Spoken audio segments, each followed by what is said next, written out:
Hello everyone, welcome to my YouTube channel. So in this video series, we are going to see the basic steps of the React.js, like how we can set up our project in React.js. First of all, first thing which you are required to, in order to, first of all, set up the basic project setup, go to the Google and search npx create React app. So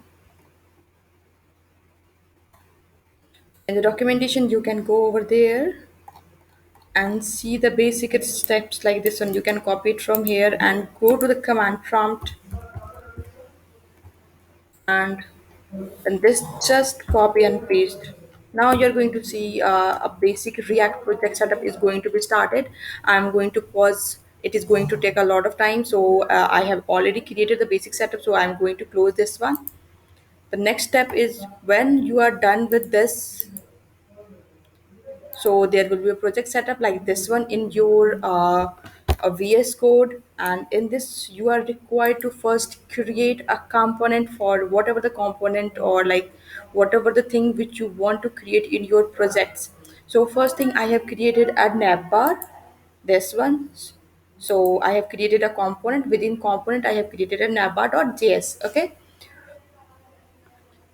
Next thing, what I would require to that is, in go to app.js, import the navbar file. Like, I have import navbar from where I have kept it in first. It is in component. In component, there is a navbar.js. So I would require to import this from the component. Then I am going to give the route path to the navbar and other component also. So I have put I would like to require to import the router, which would be from the React router DOM route. Okay, so I have put router over here, and navbar. We are not required to put the navbar within the route path, because it will be not visible if we put this one. So out of the route path, just put navbar within router. Just close the router, then there will be navbar and other whatever the component which we are required to put in the route. Like, I have put login in the route, register page in the route. Okay,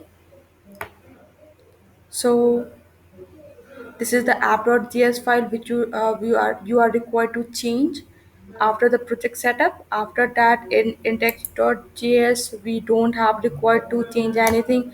Just go to index.css file, clean all the code which you get from the basic one, like css, or we don't require, we will create our own css. Then go to app.css, clean all the code. Then there would be some code other also, just clean all those code in the app.js, because right now I don't have those codes. So just clean all those codes, just put your own code in app.js. Let me check whether any other code. No, these all the code, like these are the basic code which would be required for our setup.